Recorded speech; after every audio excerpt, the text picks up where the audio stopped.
But we want to get straight to Andrew McDonald because he is a very busy man getting ready for the final test of the summer, getting underway at the Gabba tomorrow. It is a day-night test match, so the boys have been preparing last night with pink balls in the nets at night, getting ready for the West Indies, and he joins us on SEN. Andrew McDonald, welcome. Thanks, Whitey. Thanks for having us. Well, before we get on to Brisbane, what were your reflections sort of 3 or 4 days after the game in Adelaide with how the guys went with the win in, what was it, 2 days and a bit of a session, and a bit of a longer session?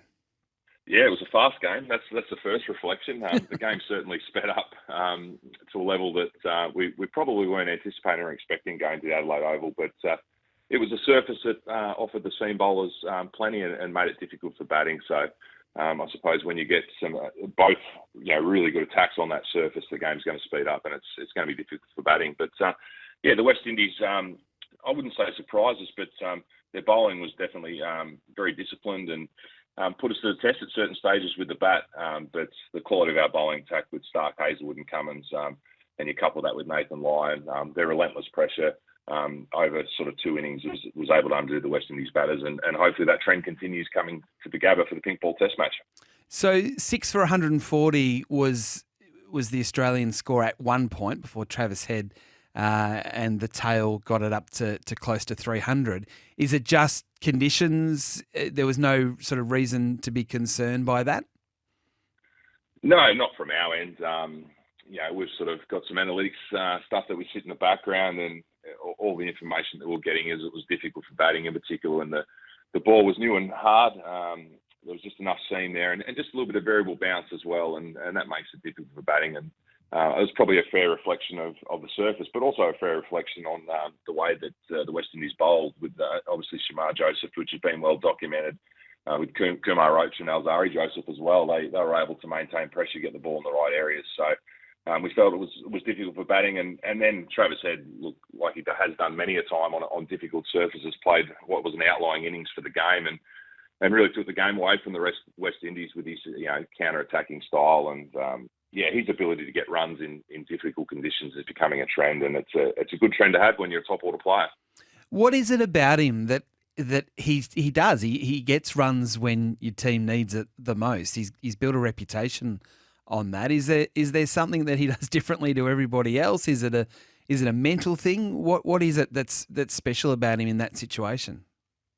I think the ability to put pressure back onto the bowler and create errors at the other end. And I think over time you build that reputation. So there's no doubt when bowlers sit at the top of their marks, they know that they have to get that spot on in terms of their execution. Obviously, he's going to be looking to score runs, and he damages you. And they went to the short ball tactics early as well, which we've seen over a period of time. And some consider that one of his weaknesses. But there's always a risk when you do that the scoreboard will run, and it ran fast, and it was a near run a ball 100. But I would say that the way that he puts pressure back onto opponents is one of his great strengths. And you couple that with high-end skill, his hand-eye's brilliant, and the array of shots that he has, he's very hard to defend. I know it's only a very small sample size, and you talked about this after the game, but with Steve Smith opening the batting and Cameron Green going to 4, it certainly created a lot of interest and intrigue in the game to see how they go. What were your thoughts looking back on it now? Yeah, we're very comfortable with where it sits, and I was pretty clear on that post-game, and as you said, it's very difficult with a sample size of one, and this move will be judged over time like most others are, so we'll sit back potentially in 12 months' time and look at it, and it'll either be a success or failure in the eyes of people on the outside, but we feel as though Cameron Green coming into 4 will be a great strength over time. Steve Smith putting his hand up to open the batting, we feel as though we've got the best 6 batters in the top 6, and we feel as though they complement each other. And I know there's been some discussion around what it looks like for Shield cricket and rewarding that, but the work that Cameron Green's done at Shield level, averaging 60 plus at 4, we feel as though he deserves an opportunity in the top 6 batters. And he's had a taste of Test cricket, hasn't quite nailed it with the bat at this stage, but he has been to some difficult countries in Sri Lanka on turning wickets, India, and then obviously the challenge of an Ashes away. So he's had some difficult challenges within that period, and that's also to mention the fact that on average runs are coming down in Australia as well. Batting hasn't been easy over the last couple of years, so maybe some averages reflect that, and we've got to put a bit more perspective around those averages. And I guess one of the interesting things that I found just listening to both Smith and Green is just how keen they are to do those roles. Smith opening the batting is obviously very different. Cameron Green, it can be the toughest spot to bat, number 4 for Australia. It's where the best players tend to bat historically, but they really want that job. I would imagine as coach that makes it a bit easier to pull that trigger. Yeah, it does make it easier to pull the trigger, but you've also then got to weigh into the fact of what the player wants and also the capabilities of the player. And there's no more capable player against a new ball than Steve Smith, and he's shown that over a long period of time. So we feel really comfortable. He's batted 3 before, sliding him up one spot. We've seen other players do that in the past. So we feel as though he's capable to thrive in that position. And it's a slightly new look, but it does get Cameron Green into the top 6, and we believe he's in the best 6 batters in the country, and time will show, and time will probably tell that. So we heard from George Bailey about the awkward conversations or difficult conversations he had to have with Cameron Bancroft, with also Marcus Harris as the specialist openers. What was the message that you gave to those two? There's obviously a hell of a lot of Test cricket to come in the next 24 months or so. How do you keep them, I guess, keen to go again, to keep putting up the runs? And do they have to do anything different to be a chance to open the batting for Australia into the future? Yeah, I think that the simple message from George is that you get back to Shield cricket and you keep making runs. And I know that sounds very simplistic, and it's something Cameron Bancroft and Marcus Harris and also Matt Renshaw have done over a period of time as well. We've chosen to go on a slightly different path. There's no doubt that they would have been disappointed in that, and there was a lot of talk around the term specialist opener, and we believe we've got an opening batter in Steve Smith there. But there's a long way to go for this team. There's no doubt going to be some transition over a period of time, and there's some Shield cricket at the back end of this season, and also a long build into the Indian series next year. So there'll be a lot of speculation, a lot of talk around the team, no doubt, and so there should be. Do they have to do anything different, or is it just keep doing what you're doing? No, there hasn't been any direct message around change the way that they go about things. We're a big believer that we will pick players from that level and try to get the best out of them at the Test level with their strengths. And we've seen that Cameron Bancroft's got some great strengths in the way that he can apply himself over a period of time. Marcus Harris is slightly different, potentially a little bit more aggressive at the top of the order, and Matt Renshaw's also got his strengths. So they're all slightly different players, and very hard to split them out when you're talking about picking 13 for the West Indies Test match series. So everyone will continue to debate that because it wasn't as clear as what everyone thought it would be. So we go to Brisbane. Pink ball preparations. What is different in the build up to a pink ball versus a red ball, or have they done it enough now, these players, that there isn't too many things that need to be done differently from test to test? Yeah, it's a lot different. We feel as though we've done it a lot over a period of time, but it is only one Test match a year that we get the opportunity to play a pink ball. The ball behaves slightly differently, in particular under lights. So it's really just, I suppose it's almost like shifting from one format to another. It's just familiarising yourself again, getting under lights last night, seeing how the ball behaves. I think it's a little bit easier from a bowling perspective because you just need to control your length, and the ball behaves not similar, but you get it in the right area and let the ball do the work from there. Whereas batting, the ball can potentially behave slightly different. The swing isn't as consistent, and it does behave differently between the day and the night. So it's just making sure that we're prepared for that. And catching is the other thing. We saw when pink ball cricket come in initially, just in that twilight zone, there was a lot of catches that potentially went down. So just getting back into that and making sure that we're prepared for that. So that's what we've done last night, and we feel as though we're in a good position. We've only got a short amount of time to prepare, but we'll be ready to go. The two that I guess are under not so much a cloud, but maybe a question mark is Travis Head, who's had COVID post-celebrations after his 100 in Adelaide, and then obviously the more serious one with Usman Khawaja and that hit he got right at the end of the Test match. Are they all okay? No dramas ahead of tomorrow? Yeah, they're all good. So, obviously Usman, it looked pretty bad at the time, and scans post the game cleared him of any serious damage, and then it was just a matter of making sure he was functional. He's still a little bit sore, but there's no concussion there, so he's ready to go. He had a good hit out last night. Travis Head didn't train last night, still recovering from COVID, but he'll be fine to play, and we're hoping that he'll test negative, so he'll be able to reintegrate with the group. If he doesn't, then there's protocols in place to allow players to play slightly separated from the group. So he's feeling good, so he's in no doubt whatsoever. I was going to ask you about that. What are the protocols now compared to perhaps a couple of years ago? You can play with COVID, but you still have to, come out of a separate dressing room, or so it doesn't spread. What actually happens in 2024 with a COVID affected player? Yeah, it's pretty much just remain away from the group so you don't spread it. But they'll get their own change room if they are still testing positive. And then once you're outdoors, the risk is a lot lower. But they'll keep their distance as much as they can out in the field, which can be difficult sometimes when you are celebrating or you're communicating with your partner in the middle. But they'll do that to the best of their ability. But I think it's a positive move, the fact that you can continue to play if you're feeling well enough to play and making sure that you don't spread it. We're talking to Andrew McDonald, the Australian cricket coach, ahead of tomorrow's Test match with the West Indies. The five Test matches are going to have the same three fast bowlers in all five, off the back of a crazy 2023. How is this possible, Andrew?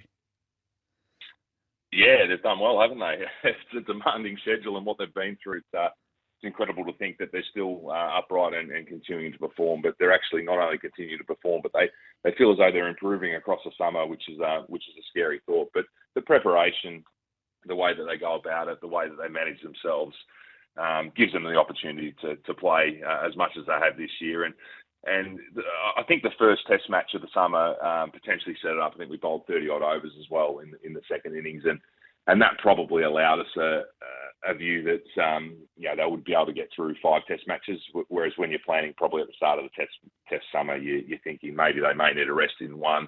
But we've had some fortunate results, some shortened games, which has allowed that also. But I think full credit's got to go to the way that they prepare themselves, the professionals that they are. And as I said, they've got better across the summer, which is a scary thought. And the other layer to that potentially going forward will be based around the all-rounders and the ability to, for them to bowl overs throughout the day, which could take 2 or 3 overs off one of the fast bowlers in a day. And whilst that doesn't seem a lot, that can build up over a summer. And it may give us the opportunity to play the 3 fast bowlers together for a lot longer. Just the last one on the Test. The weather that is forecast for days 3, 4 and 5 is pretty ordinary. It is improving a little bit, which is encouraging. First 2 days look okay. Does that affect the way that you will plan, or strategically the way you will go about it, knowing what's ahead, or you can't afford to put that into play with the weather? Yeah, you can't. I don't think you can afford to put that into play with the weather. I think it's play the first session, move from there, play day one, and then I think as the game unfolds and the speed it's moving at, then it may give you some opportunities around the weather potentially. But it feels as though with that weather forecast that you've mentioned there, when you start talking about days 3 and 4, it's going to be hard to plan for any of that. So I think we'll just play it, see how we go, and then weather was to be around day 5, then you might have a chat, or you might factor it into your planning. But when it's day 3, that's pretty early in the Test match. So I think it'll be get moving, see how we go day 1, and then we'll just move from there. Okay, I know you're focusing on the Test match, but there has been some changes made to the one-day squad for matches against the West Indies at the completion of this Test series. Maxwell out, Fraser McGurk in, and Will Sutherland is another one that's been added, which is very exciting for myself at least, and probably for Will. But I just want to ask you about Maxwell. We had a lot of text messages and calls through the week about, I guess, the frustration of Maxwell not playing at the MCG. Can you explain why he's been essentially rested? Yeah, we can. Yeah, it's a discussion that we've had for the last couple of weeks, just around where he's at physically, on the back of that major injury that he had. I think it's well over 12 months ago now, but that injury hasn't allowed him to do the things that he's wanted to do over a period of time. And recovery is one of the biggest problems that he has, pulling up from games. And he just started to flag during the back end of the BBL. And for those who know one-day international cricket well, it's probably one of the most demanding formats for any player. The amount of speed they have to move it in the field, and with the bat, and obviously Maxwell being a 3-dimensional bowler. So we felt it a prime opportunity to give him a little bit of a chop out to get ready for the T20s against the West Indies, which will be, I think, named later today. So it's more a physical capability in that one-day format. So that's going to be an ongoing management problem with Glenn, we believe. And we had some good results in the World Cup, but also if you think back to before the World Cup, going to South Africa, we had to pull the same lever in terms of managing where his body's at. So it's got to be a consideration for him how he looks after himself moving forward for the longevity of his career. But we've also got to weigh into that with the way that we manage him, and we feel as though this is the best for him at this point in time. He was in the news over an episode on Friday night. Is that something that the Australian cricket coach gets involved in, chats to him and say, Glenn, what's going on? Or is that something that is left to others? No, I've spoken to Glenn, had a good chat to him yesterday around the incident. And as I said before, him looking after himself needs to be a consideration moving forward. And we've given him the opportunity to rest and rehab in that period of time. And I suppose the lessons for him around that would be to take up his end of the bargain in that place and take care of himself. We want to see Glenn Maxwell playing cricket for the next 3 to 4 years for Australia.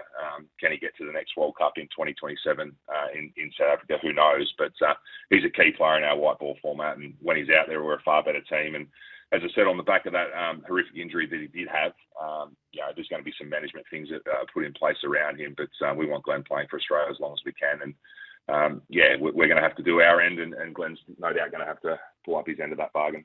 So are you convinced it was an honest mistake, this one? This wasn't something where he'd necessarily done something particularly wrong after speaking to him? Yeah, all the information that he's given. He's had a few drinks and clearly the night's ended the way that it did, and that's less than ideal from his perspective and our perspective, and it's an honest mistake. And he needs to obviously have a look at what he's doing at his end, and is that the right thing to be doing at that time? But thankfully there's no harm out of it. He's well now, and that's the other thing to consider in these instances is that, yes, you can point the finger, but there's obviously a duty of care from our end, and he's doing well, and he looks as though he'll return to play in that West Indies series in those T20 games, which we're excited for. And just before we let you go, just a couple of words on Jake Fraser-McGurk. Firstly, I guess the left field selection for that one-day squad, essentially replacing Maxwell. So you've got baby Maxi coming in to replace the Maxi. Yeah, it's exciting, isn't it? Any time that you get some new talent coming in, and I've watched him from afar. I've worked with him a little bit when I was at the Renegades. We had him on the list there, but he's an exciting talent, and can't wait to see what he's capable of at international level. His journey begins, and I'm really excited. And you can throw sort of Xavier Bartlett into that mix as well. And you mentioned Will Sutherland. So there's some new players that Australia will get to see during this ODI series. I think they should be excited. We've seen them on at domestic cricket at Big Bash level, but there's nothing like pulling on the Australian top and going about your work at the international level, in particular, at the major venues. So we're excited for that next crop coming through, and we've got a clear build, no doubt, to the 2027 World Cup. And I suppose this indicates where the chairman of selectors, George Bailey, wants to take things along with the rest of the panel, and we're excited about that. Thank you for your time. Really appreciate it. I'll see you up at Brisbane tomorrow for the first ball. Thanks, Whitey. Thanks for the chat.